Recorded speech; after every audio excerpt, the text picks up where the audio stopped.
Hi friends, అందరికీ నమస్తే. నేనైతే మీకు ఈరోజు చూపిస్తున్నాను ఆలు గోబీ ఒక టమాటా వేసి.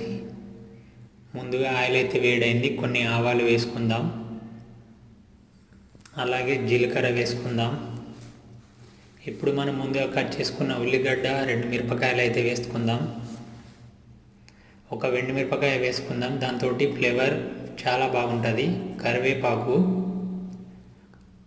కొద్దిగా కలుపుకొని అవి కొంచెం గోలిన తర్వాత అల్లం వెల్లుల్లి పేస్ట్ అయితే వేసుకుందాం.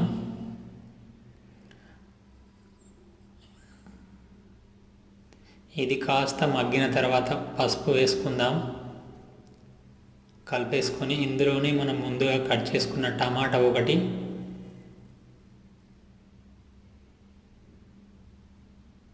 వేసేసుకుందాం. చూడండి ఫ్రెండ్స్, కలుపుకున్న తర్వాత ఇందులో మనం కట్ చేసుకున్న ఆలుగడ్డ ముక్కలను అయితే వేసుకుందాం. కొంచెం కలిపేసుకొని అలాగే మనం ఫస్ట్ కట్ చేసుకున్న గోబీ దాన్ని కూడా వేసుకుందాం. చూడండి ఫ్రెండ్స్, వేసేసుకొని మిశ్రమాన్ని కలుపుకోవాలి.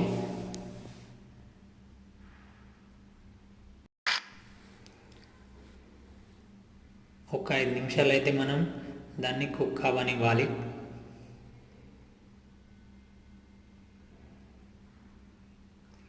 ఐదు నిమిషాలు అయిపోయింది ఫ్రెండ్స్. చూడండి, కాస్త ఉడికినాయి ముక్కలు. ఇప్పుడు మనం ఇందులో రుచికి సరిపడా ఉప్పు, కారం, ధనియాల పొడి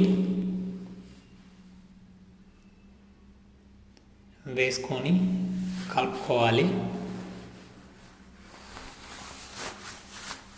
ఆ తర్వాత 2 నిమిషాలు ఉడికించుకున్న తర్వాత చూడండి ఫ్రెండ్స్, కర్రీ అయితే అయిపోయింది.